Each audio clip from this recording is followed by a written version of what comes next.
வந்திருக்கும் இளம் சாதனையாளர்களுக்கும் அவங்களுடைய பெற்றோர்களுக்கும் தமிழக வெற்றி கழகத்தினுடைய தோழர்களுக்கும் என் நெஞ்சில் குடியிருக்கும்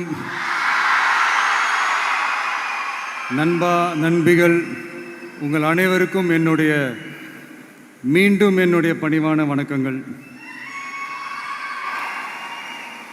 நான் இன்றைக்கி எதுவும் பேச வேணான்னு தான் நினச்சேன். பட் ஒரு முக்கியமான ஒரு விஷயத்தை பற்றி இன்றைக்கி நான் பேசலைன்னா அது அவ்வளோ கரெக்டாக இருக்காதுன்னு எனக்கு தோணுச்சு. அதான் அது என்னவாக இருக்குன்றது நீங்களே கெஸ் பண்ணியிருப்பீங்க. எஸ், நீட்டை பற்றி தான்.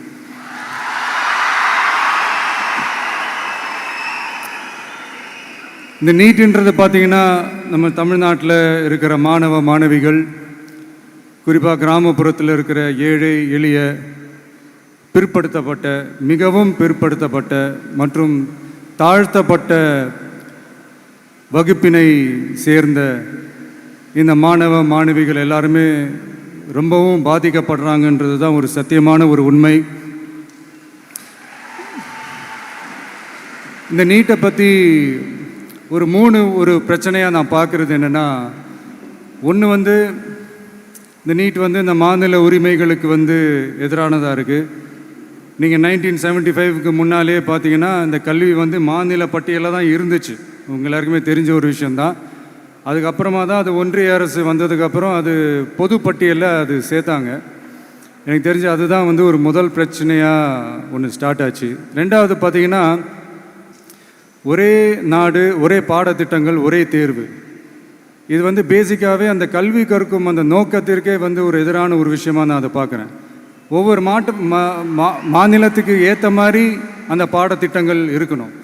இது நான் மாநில உரிமைகளுக்காக மட்டுமே இதை நான் கேட்கல. நீங்கள் பார்த்தீங்கன்னா அந்த கல்வி முறையில் பல்வேறு கண்ணோட்டங்கள், பல்வேறு பார்வைகள், டிஃப்ரெண்ட் பர்ஸ்பெக்டிவ்ஸ்னு ஒன்று சொல்லுவாங்க இல்லையா, அப்படி அதுக்கு ஒரு முக்கியத்துவம் கொடுக்குற ஒரு விஷயமாக அது இருக்கணுன்றதான் என்னுடைய பார்வை.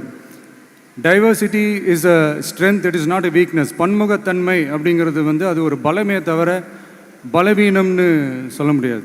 இதில் இன்னொரு முக்கியமான ஒரு விஷயம் என்னென்னா, மாநில மொழியில் படிச்சுட்டு, ஸ்டேட் சிலபஸில் படிச்சுட்டு, என்சிஇஆர்டி சிலபஸில் தேர்வு வச்சா அது எப்படிங்க? அதுவும் கிராமப்புறத்தில் இருக்கிற மாணவ மாணவிகள், அதுவும் அவங்களுடைய மருத்துவ படிப்புக்கு கொஞ்சம் யோசிச்சு பாருங்கள், இது எவ்வளோ ஒரு கடினமான ஒரு விஷயம்னு. மூணாவது நான் பார்க்குற ஒரு பிரச்சனை என்னென்னா, போன மே மாதம் 5ஆம் தேதி அந்த நீட் எக்ஸாம்லாம் நடந்துச்சு. அதில் சில குளறுபடிகள்லாம் நடந்ததாக நம்ம நிறைய அந்த செய்திகள்லாம் பார்த்தோம், படித்தோம் இல்லையா. அதுக்கப்புறமே என்ன ஆயிடுச்சுன்னு பார்த்தீங்கன்னா, அந்த நீட் தேர்வுக்கு மேலே இருக்கிற அந்த நம்பகத்தன்மையை மக்கள் மத்தியில் சுத்தமாக போயிடுச்சு. இனிமேல் நாடு முழுக்க அந்த நீட் தேர்வே தேவையில்லை அப்படிங்கிறத இந்த செய்திகள் மூலிமா நாம் எல்லாருமே புரிஞ்சுக்கிட்ட ஒரு விஷயம். சரி, இதுக்கு என்ன தான் தீர்வு அப்படின்னா, நீட்டு விலக்கு தான் இதுக்கு உடனடி தீர்வு. நீட்டு ரத்து கோரி தமிழக சட்டமன்றம் கொண்டு வந்திருக்கிற அந்த தீர்மானத்தை நான் மனப்பூர்வமாக வரவேற்கிறேன்.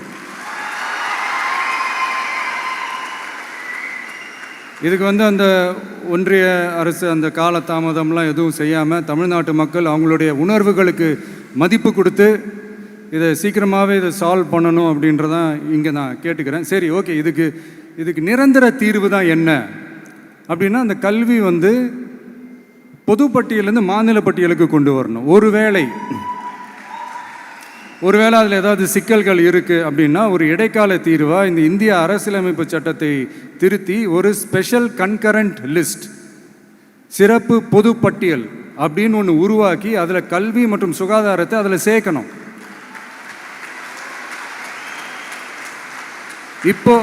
இப்போ இருக்கிற அந்த பொது பட்டியல் என்ன ஒரு பிரச்சனை அப்படின்னா, நீங்கள் அந்த துறைகள்லாம் பார்த்தீங்கன்னா மாநில அரசுகளுக்கு என்னதான் அதில் அதிகாரம் இருந்தாலும் அது முழுக்க ஒன்றிய அரசினுடைய கட்டுப்பாட்டில் தான் இருக்குது. அதனால் மாநில அரசுகளுக்கு அந்த முழு சுதந்திரத்தை அது தரப்பட வேண்டும் அப்படின்றதான் இங்கே என்னுடைய தாழ்மையான ஒரு வேண்டுகோள். ஒன்றிய அரசு அவங்களுடைய கட்டுப்பாட்டில் இருக்கிற ஒரு சில இந்த மெடிக்கல் காலேஜஸ்லாம் இருக்குல்ல, எய்ம்ஸ், ஜிப்மர், பிஜிஐ இந்த மாதிரி நிறுவனங்களுக்கு வேணால் அவங்க வந்து அந்த நீட் எக்ஸாம் நடத்தணுன்னா நடத்திக்கலாம். பட் இங்கே வந்து அந்த பிரச்சனை என்னென்னா, இது வந்து என்னுடைய ஒரு சஜஷன் தாங்க. இது நடக்குமா, உடனே நடக்காதுன்னு எனக்கு தெரியும். அப்படியே நடந்தாலும் அதை நடக்க விட மாட்டாங்கன்னு எனக்கு தெரியும். ஸோ அதனால் இந்த சந்தர்ப்பத்தில் என்னுடைய சஜஷனை வந்து உங்ககிட்ட அதை நான் பகிர்ந்துக்கணும்னு ஆசைப்பட்டேன். இதுதான் என்னுடைய தனிப்பட்ட ஒரு கருத்து நீட்டை பற்றி. ஸோ மற்றபடி வேறு ஒன்றும் இல்லை. வந்திருக்கிற என்னுடைய friends, learning is fun, education is celebration. ஜாலியாக படிங்க, ஸ்ட்ரெஸ் எல்லாம் எடுத்துக்காதீங்க. இந்த உலகம் ரொம்ப பெருசு, ரொம்ப ரொம்ப பெருசு. ஆப்பர்ச்சுனிட்டிஸ் அவ்வளோ இருக்குது, அவ்வளோ கொட்டி கிடக்கு. அதனால் ஏதாவது 1-2 மிஸ் பண்ணாலும் எதுவும் ஃபீல் பண்ணிடாதீங்க. அப்படின்னா கடவுள் வந்து இன்னொரு ஒரு பெரிய ஆப்பர்ச்சுனிட்டி உங்களுக்காக வச்சுட்டு காத்துக்கிட்டு இருக்கிறாருன்னு அர்த்தம். அது என்னன்னு தேடி கண்டுபிடிங்க. கான்ஃபிடென்ட்டாக இருங்க, நல்லதே நடக்கும். வெற்றி நிச்சயம், வெற்றி நிச்சயம். மீண்டும் சந்திக்கும் வரை நன்றி, வணக்கம்.